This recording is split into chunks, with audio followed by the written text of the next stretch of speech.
Electrical easy में आपका फिर से स्वागत है। आज मैं बात करने वाला हूँ बैटरी चार्जिंग के बारे में। तो आइए देखते हैं क्या होता है बैटरी चार्जिंग। तो देखिए, बैटरी चार्जिंग में हम लोग क्या करते हैं, इलेक्ट्रिकल एनर्जी को देकर हम केमिकल एनर्जी स्टोर करते हैं बैटरी के अंदर। ठीक है, ये होता है बैटरी चार्जिंग के दौरान। अब देखिए, बैटरी चार्जिंग के जो है आपको विभिन्न प्रकार के मेथड होते हैं चार्ज करने के। उन मेथडों के बारे में देखेंगे। पहला है स्थिर धारा चार्जिंग मेथड, दूसरा है स्थिर वोल्टेज चार्जिंग मेथड, तीसरा है बैटरी चार्जर द्वारा, और चौथा है ट्रिकल चार्जिंग। पहला देखते हैं स्थिर धारा चार्जिंग में। तो स्थिर धारा चार्जिंग के नाम से ही प्रकट होता है कि हमको धारा जो है शुरुआत से अंत तक स्थिर रहेगा, मतलब एक बराबर रहेगा। अब देखिए, जब धारा हम जानते हैं कि धारा जो है किस कनेक्शन में आपका जो होता है धारा एक बराबर रहती है। पहला तो सीरीज में होती है, और यहाँ पे देखते हैं क्या, इस स्थिर धारा चार्जिंग मेथड में हमको जो बैटरी को दिया जाने वाला सप्लाई सोर्स है वो जो है काफ़ी अधिक वोल्टेज होता है। वो 240 या 110 वोल्ट हो सकता है। ठीक है, उसको हम लोग क्या करते हैं, उस 240 वोल्ट को हम लोग इस तरह से तोड़ कर बैटरियों को देते हैं ताकि उस पर साइड इफ़ेक्ट ना हो और वो चार्जिंग सही से हो। जैसे कि देखते हैं क्या कि यहाँ पे हमने 240 वोल्ट एसी सप्लाई दिया है। रेक्टिफायर के द्वारा हम क्या कर रहे हैं, उसको डीसी में कन्वर्ट कर रहे हैं। तो यहाँ देखते हैं क्या, अगर सपोज़ कीजिए हमारे पास जो है 10-12 वोल्ट की बैटरी हैं, तो हम जानते हैं कि सभी जो सीरीज़ में कनेक्टेड हैं, तो कहीं ना कहीं हमने पढ़ा है कि एमएफ जुड़ जाता है उस कंडीशन में। सीरीज़ में जब जुड़ते हैं, सीरीज़ में जुड़े होते हैं बैटरी, तब तो देखते हैं क्या, 12 वोल्ट का एक एमएफ सोर्स है बैटरी का, तो हमारा 10 है तो 120 वोल्ट हो गया। अब 120 वोल्ट तो यहाँ आपके बैटरी को देना ही है, तो अब 240 आपने सप्लाई किया है तो और 120 वोल्ट ही आपको देना है। तो कहीं ना कहीं 120 वोल्ट जो एक्स्ट्रा है उसको तो आपको कहीं खपत करना पड़ेगा, उसको रोकना होगा। तो इसके लिए यहाँ पे हमने क्या किया है, यहाँ पे बॉल लगाया है, यहाँ बॉल लगाया है। अब देखिए, तो यहाँ पे हमको बॉल लगाना पड़ेगा उसी के हिसाब से। यहाँ पे बॉल की संख्या उसके हिसाब से हो सकती है। यहाँ तो मैंने समझाने के लिए केवल 3 लिया है, लेकिन उसके हिसाब से आपको लेना होगा। जैसे कि सपोज़ कीजिए आपको यहाँ पे 120 वोल्ट तो आपका बैटरी ले रहा है, 120 वोल्ट तो आपको बैटरी को देना ही है, बच गया आपको 120 वोल्ट। तो 120 वोल्ट जो है आपको क्या करना है, इसमें ड्रॉप कराना है बल्ब के बीच में। अब ये कैसे ड्रॉप होगा, एक बॉल जो होता है आपको एक बॉल जो होता है आपको, हमारे पास 120 वोल्ट बचा, तो हमको यहाँ पे 120 वोल्ट को यूटिलाइज करना है। तो हमारा एक बॉल होता है 240 वोल्ट का, 240 के लगभग वोल्ट का होता है। तो हम कह सकते हैं कि इसको हमको कनेक्ट करना हो तो हम एक बॉल अगर हम कनेक्ट कर दें, तो देखिए अब क्या है कि 120 तो ये खा लिया, तो हम कह सकते हैं कि यहाँ पे अगर हम एक बॉल अगर कनेक्ट रहे यहाँ पर, अगर एक बॉल हमारा कनेक्ट है यहाँ पर, सपोज कीजिए एक बॉल यहाँ कनेक्टेड है, अगर ये 120 लिया तो 120 ये लिया, 120 इसके पास हुआ, 120 ये बैटरी ले लिया। तो ये लिया था 120 वोल्ट, और 120 वोल्ट तो इस बॉल के पास मिलेगा, तो दोनों मिला के हमारा 240 हो जा रहा है। तो इसका अर्थ है कि एक बॉल लगा देने पे हमारा जो है काम जो है पर्याप्त रूप से ये करने लगेगा। चार्जर जो है स्थिर धारक चार्जिंग का मेथड जो है सही तरीके से काम करने लगेगा। क्यों? क्योंकि हमने यहाँ पे क्या किया है कि जो बैटरी की संख्या के अनुसार हमने टोटल ईएमएफ जो जनरेट हो रहा है या रिक्वायर्ड हो रहा है चार्जिंग के लिए, उसका कैलकुलेशन कैसे किया हमने, बैटरियों की संख्या इनटू प्रत्येक बैटरी का ईएमएफ वोल्टेज। तो 12 इंटू 10, यहाँ 10 लगे हुए हैं, यहाँ पे 10 हैं, तो 120 वोल्ट तो इस पूरे को मिल के चार्जिंग करने के लिए चाहिए। बच गया 120। तो हमको क्या करना है, उसको बल्ब के द्वारा हमको ड्रॉप कर देना है। तो 120 यहाँ ड्रॉप हो गया, 120 बचा तो इसके पास आ गया, तो चार्जिंग हो रहा है। तो इस मेथड में क्या है, आपका चूँकि सीरीज में सभी कनेक्टेड हैं तो करंट शुरुआत से अंत तक सभी को एक बराबर मिलते रहेगा, ठीक है।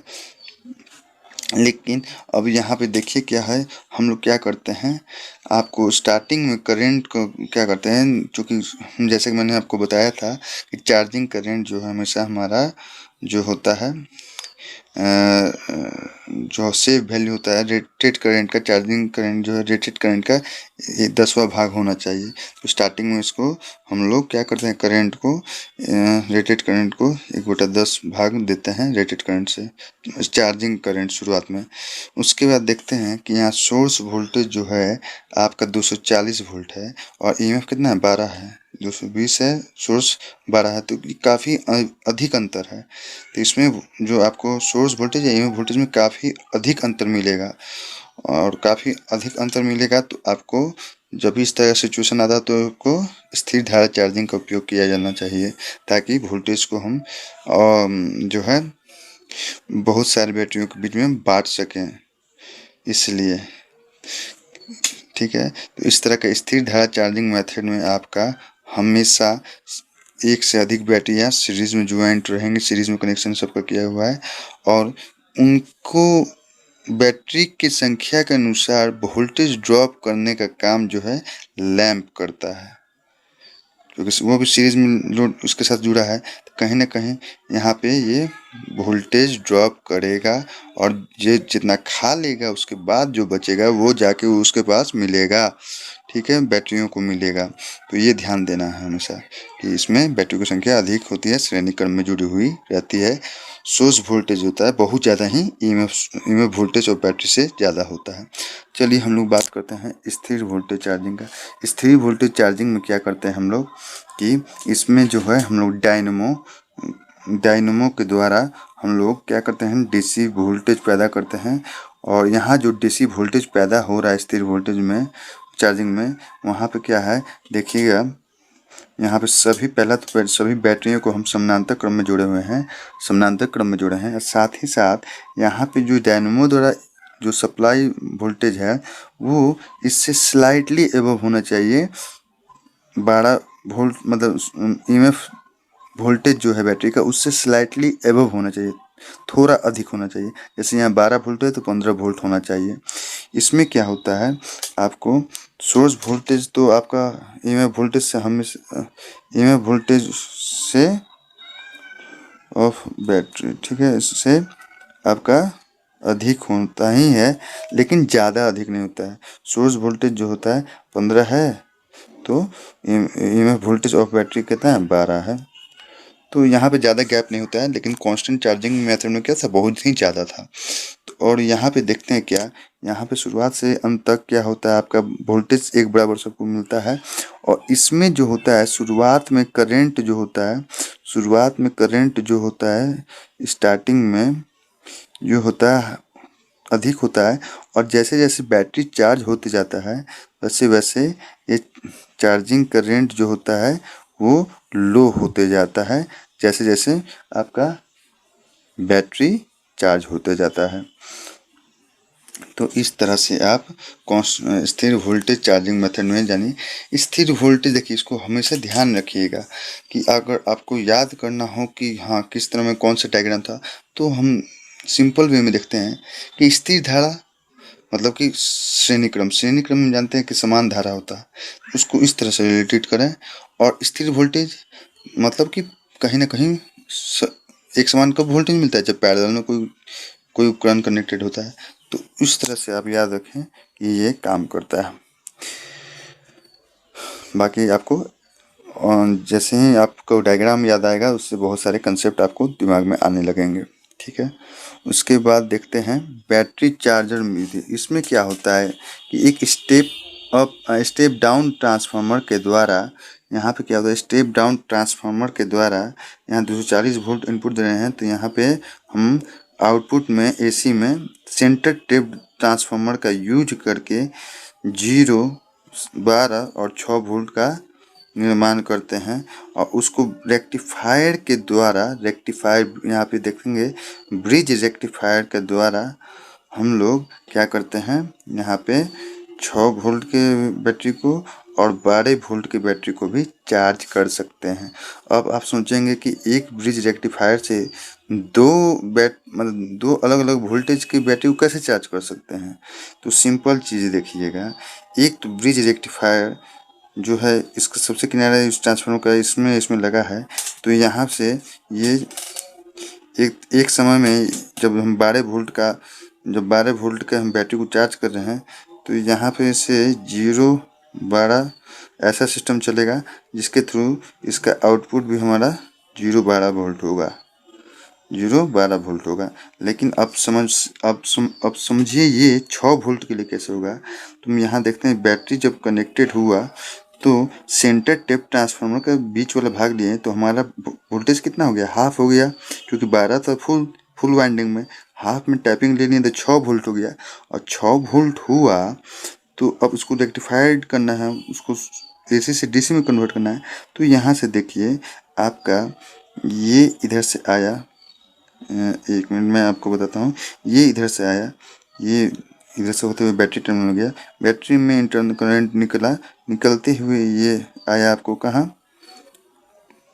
ये आपको आया इस 0 वाले में, इस 0 वाले में आया, 0 वाले में आते हुए यहाँ आया, यहाँ से होते हुए ये जो डायोड है ये एक अभी जो है 6 वोल्ट के लिए हाफ रेक्टिफायर का काम करेगा।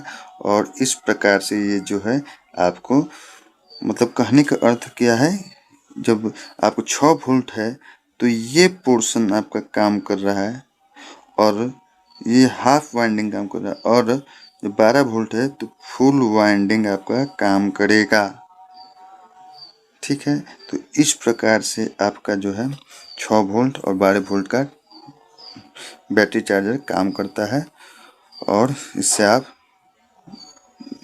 2-3 टाइप वैल्यू वाले बैटरी को आप चार्ज आराम से कर सकते हैं, कोई दिक्कत की बात नहीं है। तो इसमें जो है आपको 6 वोल्ट और 12 वोल्ट की बैटरी को आप चार्ज आराम से कर सकते हैं। ट्रिकल चार्जिंग में क्या होता है, जैसे कि आपको मैंने बताया था कि सल्फेशन के कंडीशन में आप जब यूज नहीं करते हैं बैटरी को काफ़ी दिन तक तो उसका क्या होता है, उसका पत्ती जो होता है, मतलब उसका प्लेट जो होता है ऐंठ जाता है, तो वो काम करना बंद कर देता है।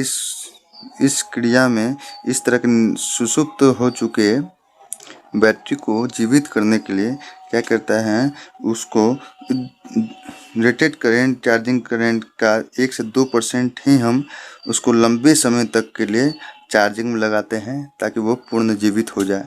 इस मेथड को कहते हैं ट्रिकल चार्जिंग मेथड। तो इस प्रकार से आपके जो होते हैं ये 4 प्रकार के चार्जिंग मेथड होते हैं, हर एक का अपना अलग अलग वैल्यू है, महत्व है। ठीक है, और इस चार्जिंग मेथड को आप अच्छी तरह समझ गए होंगे। आप लोगों का वीडियो देखने के लिए बहुत बहुत धन्यवाद।